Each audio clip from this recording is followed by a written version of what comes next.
ሰላም እንዴት ናችሁ? ያንቱ ቤተሰቦች በኢትዮጵያ እየተከናወኑ ያሉ ትልልቅ ጉዳዮች ማለትም የአርሰናል እግር ኳስ ዋንጫ ማንሳት በኢትዮጵያ ደጋፊዎች በኩል እንደዚሁም ደግሞ የአዶናይና የዲላን ፔጅ ጉብኝት በኢትዮጵያ የተለያዩ ትችቶችንና ድጋፎችን እያገኙ ይገኛሉ። ሁለቱም ጉዳዮች ምናልባት ድርጊቶቹ ካለቁ በኋላ ሰዎች ምን ይላሉ ብለን በዛሬው ሪአክሽናችን ይዘንላችሁ መተናል። ለቻናላችን አዲስ ከሆናችሁ ሰብስክራይብ አድርጉ፣ ላይክ እና ሼር አድርጉ።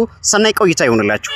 እኛ ምን ታሪክ አለን? ብዙ ጊዜ እኛ ብላክ ክራውድ የምንሆነው ሁሉ የምንጓረው የነዛ ዝርያ ልጅ ተራ በተራ ሁሉም በየፊ ነው የሚያሞግሰው አያቶቻችን ቀደምት አያቶቻችን ቅም አያቶቻችን ባሳለፉት ጀግንነት እንጂ እኛ ጀግንነት ኖረን እኛ የራሳችን ታሪክ ኖሮን አይደለም እኛ የራሳችን አሻራ ኖሮን አይደለም።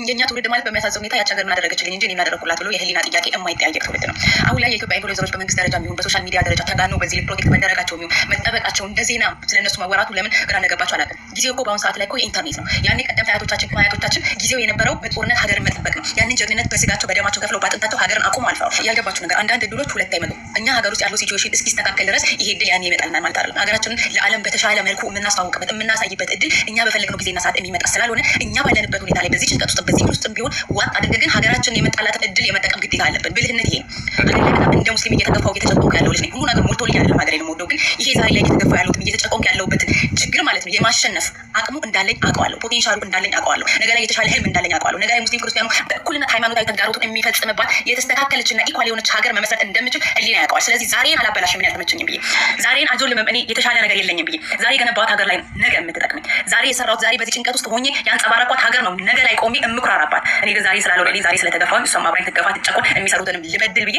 ነገ ላይ ይህንን ችግር ሳልፈው ከኔ የሚጠበቀው ምንድን ነው? መልሶ ቲክቶከሮች እየተጋበዙ ልክ ሀገራችን ሞልቶ እንደተረፋት አይነት አድርጎ ለማሳየት በፈረስ ጮማ ጥብስ እየጋበዝክ በሴኩሪቲ እነዚህ ተራ ቲክቶከሮች ናቸው። ኢንፋክት ስፒድም ከዚህ በፊት ኢትዮጵያ የመጣው ተራ ዩቱበር ነው። ስፒድ ኢትዮጵያ ሲመጣ በብዙ ሚሊዮን ተከፍሎት ነው የመጣው።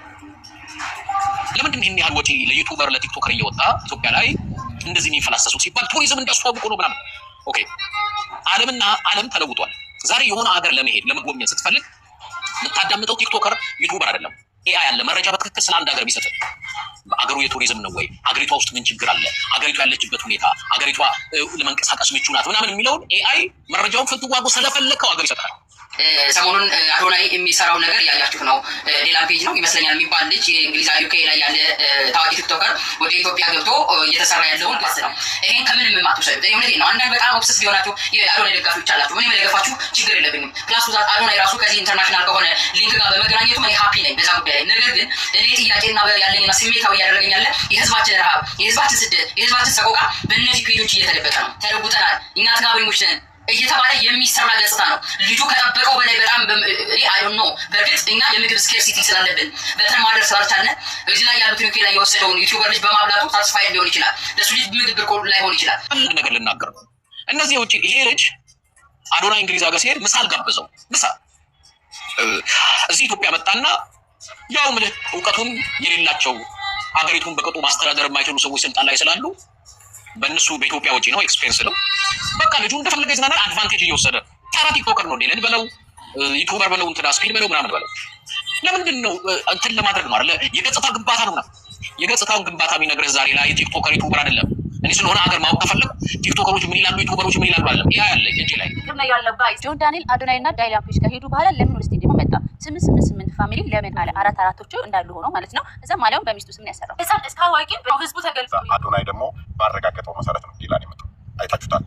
ከአዶናይ ጋር ለንደን ላይ ምን አይነት ስራዎች ስራ ምን አይነት ሁኔታዎች እንደነበሩ አይታችኋል። በጣም ደስተኛ ነው እና ጋይስ ይህንን ኮሚኒኬት ማድረግ ይፈልጋል እና ሶሻል ሚዲያውን ደግሞ የምትንቁ ሰዎች አትናቁ። ሶሻል ሚዲያ አሁን ከዚህ በኋላ ከሚኒስትሪ ሚዲያውን ባልተናነሰ በበለጠ መልኩ ሶሻል ሚዲያውን እያንዳንዱ ሰው እጅ ላይ ስላለ ሶሻል ሚዲያው ነው ተጽዕኖ እየፈጠረ የሚሄደው እና አዶናይ ወንድማችን፣ አዶናይ ታናሻችን፣ አዶናይ በጣም ሀገርህን እንደዚህ ስለምትወድ ለሀገርህ መልካም ነገር ለማድረግ ካለ ተነሳሽነት ለምታደርጋቸው ነገሮች ሁሉ እኛ እውቅና እንሰጣለን። በእውነት በጣም ነው የምናከብርህ፣ በጣም ነው የምንወድህ። እየተከታተልን ደግሞ ያለውን ነገር ሀሳባችንን እንገልጻለን፣ ትዝብታችንን እናስቀምጣለን። ግን አንዳንድ ሚዲያዎች የሆነ ነገር ስትለጥፉ እንደው ዲላን ፔጅ መጥቷል ይህንን ደግሞ ሊያደርግ የቻለው አዶናይ ይባላል እያላችሁ ግለጹ። ምንም አትጎዱም። በቃ ዲላን ፔጅ ወደ ኢትዮጵያ የመምጣትን ጉዳይ ስታስቡ ከአዶናይ ውጭ ማሰብ አይቻልም። በቃ ጋይስ ይሄ ነው ያለው ሁኔታ እና አዶናይ ወንድማችን በጣም ነው የምንወደው፣ በጣም ነው የምናከብረን። ዲላን ፔጅ ደግሞ የተሳካ ጉብኝት እንዲሆንለት እንመኛለን። በእውነት የሀገሬ ልጆች ኢትዮጵያውያን ወይ መንግስትም አካላት ለምታደርጉት መልካም ነገር ሁሉ ለማመስገን ወዳለሁ። ታንክ ዩ። ሀገሬ ናፈቀችኝ ነው። አይታችኋል እንዴት አባቱ ነው ላይ ደስ የሚለው ድባቡ ምን እየተካሄደ ነው ያለው ኢትዮጵያ ላይ ዋስ ጎን ኦን እንዴት አባቱ ነው ደስ የሚለው ዲላን ፔጅን አይታችኋል? ሙሽራ ነው የወሰዱት። ወይኔ ሀገሬ ናፈቀች። አይታችኋል? ዋው እዚህ ገና ቢግ ፕሬቪ በቃ ያበደ ነው። ጋይስ ቪዲዮ ልቀቁ፣ እንዳትፈሩ። ስልካችሁ እናንተ ነው ምናምን እንዳትፈሩ። እሺ አድገናል፣ ተለውጠናል፣ እኛ ተጋበኞች ነን እየተባለ የሚሰራ ገጽታ ነው። ልጁ ከጠበቀው በላይ በጣም እኔ አይዶን ነው። ለአንድ ተራ ልጅ እንደዚህ የምታሽቃብጡት እዚህ እንትን እየተራበ እዚህ ና እያላችሁ መማራችሁ ደደብ ያደርጋችሁ አንዳንድ ሹጠቀጥ ግለሰቦች አሸናፊ ሲሆን እንደዚህ በፊዚካሊ ተገኝተው ልጆቻቸው ወይም ደግሞ ታዳጊዎች ተጫዋቾችን በአካል አግኝተው የእነሱን ሪያት ተከትለው የሚያድጉበትን ሁኔታ የሚያመቻቹባቸው እንደዚሁም ደግሞ ተጫዋቾችን ቢሆኑ ክለብ ቢሆን ራብጣ የሆነ ዶላርን የሚያፍሱበት የሚሸለሙበት የራሱ ፌስቲቪቲ እንዳለ ይታወቃል ማለት ነው። ኢትዮጵያ ውስጥ የሚገኙ ደጋፊዎች ግን በሬ ሲያርዱ ቢራ እየጠጡ ከቤተሰቦቻቸው ጋር ከጓደኞቻቸው ጋር ሲጋጩ ምን ለማግኘት ነው? አትሊስት እኮ አረግ ነው እየተባለ ነው። ልክ የጨዋታው አንድ አካል የክለቡ አንድ አካል ሆኖ እየተወራ የሚገኘው ማለት ነው። ይሄ እጅግ በጣም አስገራሚ የሆነ ኢቨንት ነው። ስለዚህ ዴክላን ራይስ ይበልጠዋል፣ ምንም ጥያቄ የለውም። ከዛ ዴቪድ ራያ ከሽማይክል ይበልጣሉ ወይ ነው? ይሄ ለምን እንደምትጠይቁኝ አላውቅም። ሽማይክል የ2025/26 ፕሪሚየር ሊግ አሸንፏል አላሸነፈም? ስለዚህ ዴቪድ ራያ በፍጹም ምንም የማይገናኙ ሰዎች ናቸው፣ ይበልጣል ማለት ነው። አርሰናል ደጋፊ አንድ ድግስ ይቀርሃል፣ ትልቅ በቀል ይቀርሃል። ጠላት ያው መቋጠሩን አያውቀውም፣ ግን ሲቋጥር ይሄኛው ደስ የሚለው ነገር ተስፋ የሌለን መስሎት ነው የሚቋጥረው። እዚህ ታይም ማለት ነው ፒኤስጂን በጣም ያከብሩታል። ማንንም እንዳሰሙ ኢንጆይ ኤቭሪ ሞመንት የምትራመዷትን አንድ እርምጃ ከደስታ ጋር አድርጓት።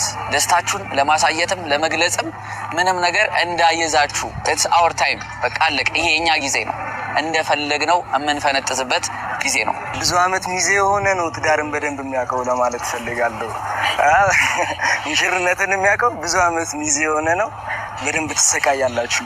ገና ሰለብሬት አላደረግንም ገና ለማለት ነው።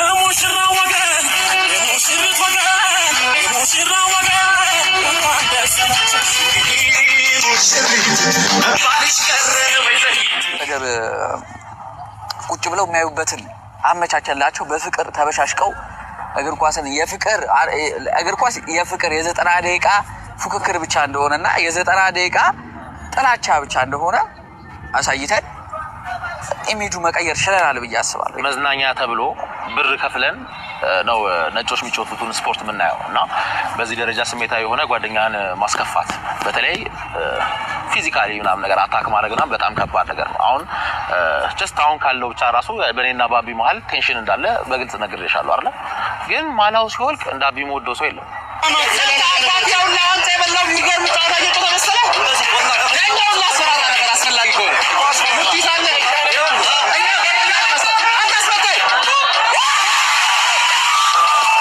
ህልሙ አለኝ ላይክ በትልቅ ደረጃ፣ ምክንያቱም በጣም ትልቅ ፋን ቤዝ አለን፣ ትልቅ ነገር ቢውልድ ማድረግ እንችላለን። ስለዚህ ይሄ ነገር በጣም በትልቅ ደረጃ የማስኬድ አቅም አለን ብዬ አስባለሁ። በኮምፒቲሽን ደረጃ ራሱ ያደርጉታል። እኛ እኮ ይሄን ያህል ደም ምናምን የሰጠነው ይሄን ያህል ገንዘብ ያጓጣነው ምናምን፣ ይሄ ደግሞ በጣም ጥሩ ነገር ነው። ይሄን ያህል ፓወር እያለን ደግሞ ጥሩ ነገሮችን ብንሰራበት በደንብ ጥሩ ነገር ሌላ ጥሩ ነገር ቢውልድ ማድረግ እንችላለን ብዬ አስባለሁ እና ይሄ ደግሞ አንዱ ህልሜ ነው። ፉክክር ሲሆን ደግሞ የበለጠ ሰው እርዳታ ያገኛልና ይሄ ደግሞ በጣም የሚያስደስትና መቀጠል ያለበት ትሬንድ ነው ብዬ አስባለሁ። ህብረትን ለፖዚቲቭ ነገር መጠቀም ጥሩ ነው ብዬ አስባለሁ። ምክንያቱም እንደዚህ አይነት ሁኔታዎች አንዳንዴ የሆነ ቦታ ላይ ማታገኛቸው